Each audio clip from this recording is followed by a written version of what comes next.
যেহেতু আগে গেছিস তো এটা কি এটা এই যে মন্দিরটা এটা কি মন্দির? মন্দির না, এখানে এই সম্রাট অশোকের সময় যুদ্ধ হয়েছিল, কলিঙ্গের যুদ্ধ। তারপরে এখানে শান্তি স্থাপনের জন্য এটা বানানো হয়েছে। আচ্ছা, অনেক অপেক্ষার পর চলে এসেছি সেই মন্দিরে। এই সেই মন্দির।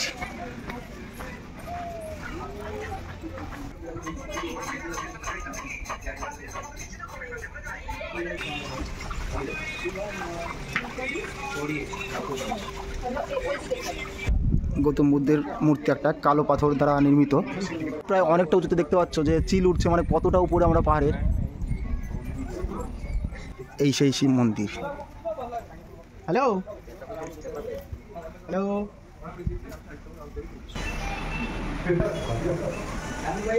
আর এই মন্দিরটা খুব জাগ্রত মন্দির।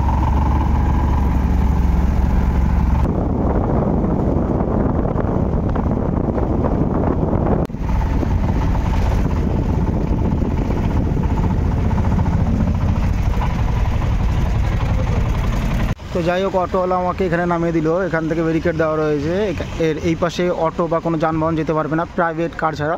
তো তার জন্য পাস দরকার। সামান্য এইটুকু হেঁটে এসেছি, এর জন্য অটোওয়ালাকে 80 টাকা দিয়ে আসতে হয়েছে। একা নিয়ে আসবে না বলেছিল। তো স্বাভাবিক ব্যাপার এটা, যে কোনো অটো বা যে কোনো যানবাহন একাকে নিয়ে আসে না। তো তার জন্য প্যাসেঞ্জার দরকার হয়। তো প্যাসেঞ্জার যেহেতু ছিল না, আমাকে একাকে নিয়ে এসছে, আর তার জন্য 80 টাকা দিতে হয়েছে। মাত্র 2 কিলোমিটার এসেছি, তার জন্য 80 টাকা দিতে হলো। তো নিচে থেকে হেঁটে এসে অনেক উপরে উঠলাম। আর মন্দিরের সামনে এখানে অনেক পোশাক পাওয়া যায় এবং অনেক কসমেটিক্স প্লাস কোল্ড ড্রিঙ্কস অনেক কিছুই পাওয়া যায়। তো এই সিঁড়ি দিয়ে মন্দিরে উঠতে হবে। তো চলো সিঁড়ি দিয়ে ওঠা যাক মন্দিরে।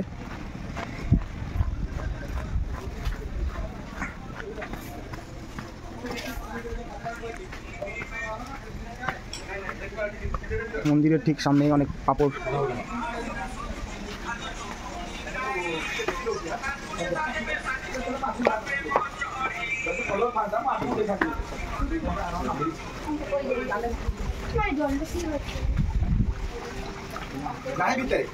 এখানে অনেক কৃষ্ণ ঠাকুরের মূর্তি এবং গৌতম বুদ্ধের মূর্তি।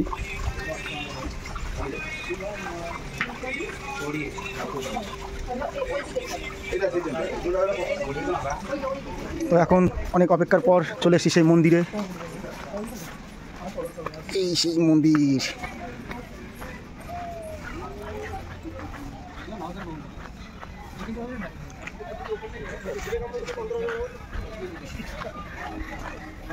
অবশ্যই চলে এসেছি মন্দিরে। আর ওই দেখতে পাচ্ছি আমার বন্ধু অতনু এবং তন্ময়কে।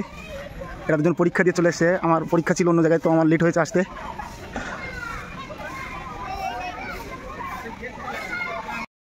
অনেক কষ্টের পর চলে আসলাম সেই মন্দিরে, আর এখন মন্দিরে উঠবো। তো দেখতে পাচ্ছ আমার বন্ধু অতনু এবং তনুময় ওরা আগে থেকেই মন্দিরে চলে এসছে। তো এখন আমি উঠবো। আর আমার এখান থেকে নিচে থেকে উপরে উঠতে আমার খুব কষ্ট হয়ে গেছে, খুব। আমার বন্ধু তনুময় আর অতনু এরা দুজন আগে থেকে চলে এসেছিলো। তো ওদের পরীক্ষা হয়ে গেছিলো বলে ওরা চলে এসেছিলো। আমার পরীক্ষা লেট হয়েছে, আর আমার আসতেও লেট হয়ে গেছে। আর আমার জানি তো বলে দিয়েছি কীভাবে এসেছি আমি। তো এখন আমরা সকলে মিলে মন্দিরের উপরে যাবো, মন্দিরটা পরিদর্শন করবো। মন্দির পিছনে শিব মন্দির। আচ্ছা, এটা কি? এটা হচ্ছে শান্তি স্বরূপ স্থল। আচ্ছা, যেহেতু আগে গেছিস তো এটা কি এটা এই যে মন্দিরটা এটা কি মন্দির? মন্দির না, এখানে এই সম্রাট অশোকের সময় যুদ্ধ হয়েছিল, কলিঙ্গের যুদ্ধ। তারপরে এখানে শান্তি স্থাপনের জন্য এটা বানানো হয়েছে। আচ্ছা, এই সেই শান্তি স্তূপ। আর সেই স্তূপের সামনেই দেখতে পাচ্ছ তোমরা যে গৌতম বুদ্ধের একটা মূর্তি। তো মূর্তি আমরা উপরে যাওয়ার আগে তার আগে একটু আশেপাশের প্রাকৃতিক দৃশ্যটা একটু দেখিয়ে দেবো তোমাদের।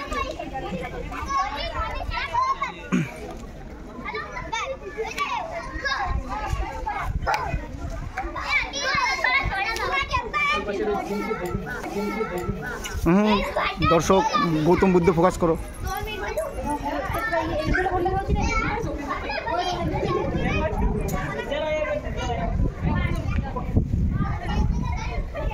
সত্যি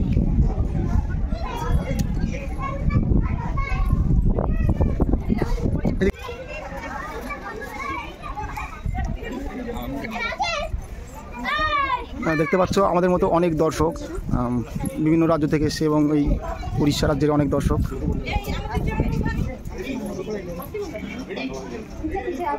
তো এখানে একটা প্রিওলিং শ্যুট হচ্ছিল।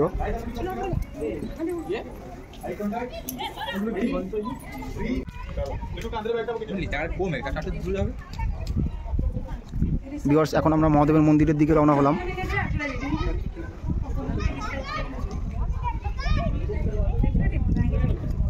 গৌতম বুদ্ধের মূর্তি একটা কালো পাথর দ্বারা নির্মিত, আর তার ঠিক সামনে রয়েছে ডোনেশন বক্স। যার যখন যা ইচ্ছা হবে এখানে ডোনেশন দিয়ে যাবে।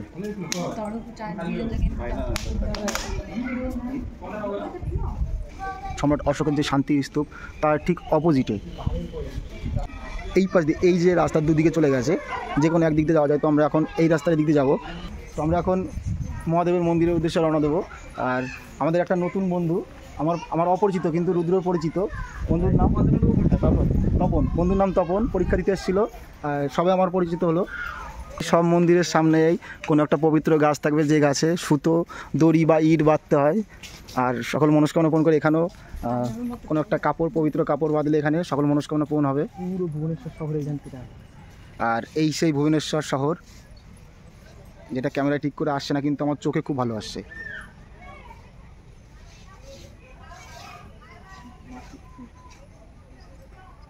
এই সেই ভুবনেশ্বর শহর, যে শহরে এসেছিলাম পরীক্ষা দিতে।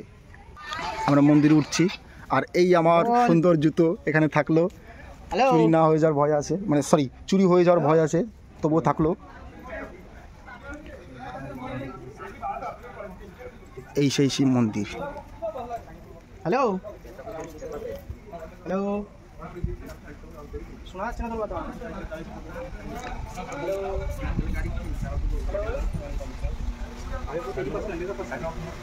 এটা হচ্ছে মা ধবলেশ্বরী, মাতা ধবলেশ্বরী।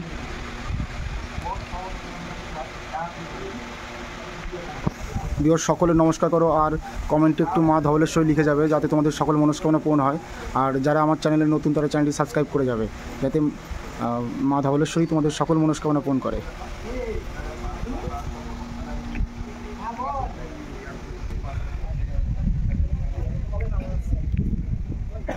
আর এই পাশে একটা মন্দির, এটা হচ্ছে লক্ষ্মীনারায়ণ মন্দির। এটা বাঙালি, তারপরে অবাঙালি সকল দেবতার লক্ষ্মীনারায়ণ মন্দির। আমরা বাঙালিরাও এই লক্ষ্মীনারায়ণ পুজো করে থাকি। অবাঙালি যারা হিন্দু কিন্তু অবাঙালি, তারাও কিন্তু পুজো করে থাকে। আর এই সেই মন্দির।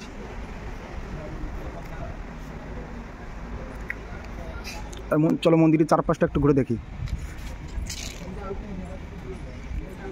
আর এই মন্দিরের চারপাশে বিভিন্ন দেবতার মূর্তি, যেমন প্রভু গণেশ,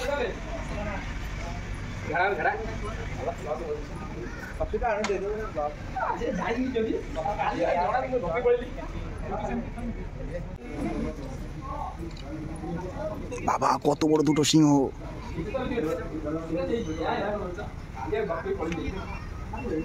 আর এই সেই মহাদেবের মন্দির,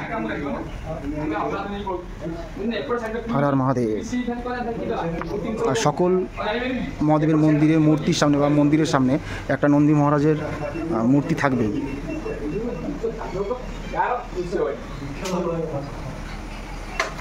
আর এই সেই মহাদেবের মন্দির। যারা মহাদেবের ভক্ত তারা কমেন্ট বক্সে হর হর মহাদেব লিখে যাবে, আর যারা আমার চ্যানেল নতুন তারা চ্যানেলটি সাবস্ক্রাইব করে যাবে। আর এই মন্দিরটা খুব জাগ্রত মন্দির। এখানে শিবরাত্রির দিন হাজার হাজার ভক্তরা পুজো দিতে আসে। খুব জাগ্রত মন্দির। আর মন্দিরের ঠিক পাশেই অনেক রকমের প্রসাদ, মন্দিরের ঠিক পাশে অনেক রকমের প্রসাদ রয়েছে, যে প্রসাদ এবং মহাদেবের পুজো দেওয়ার জন্য ফুল, প্রসাদ, মালা সব কিছুই এখানে পাওয়া যাবে একদম পাশে মন্দিরের। হর হর মহাদেব। তো ভিউয়ার্স, আমাদের মন্দির দেখা কমপ্লিট হয়ে গেছে। এখন আমরা নিচের দিকে যাব, দেখব নিচের দিকে কি আছে। তো নিচের দিকে আকর্ষণীয় যদি কিছু থাকে তার ভিডিও আমরা এখন করব। তো আমি আমার জুতোটা পরিধান করে ফেলি। আমার জুতোটা চুরি হয়নি, এই প্রথমবার আমার জুতো চুরি হলো না। খুব ভালো একটা জায়গা। এই তো মন্দিরের ঠিক নিচে বজরংবলীর একটা মূর্তি দেখুন। জয় বজরংবলী। যারা বজরংবলীর ভক্ত তারা কমেন্টে জয় বজরংবলী লিখে যাবে। জয় বজরংবলী।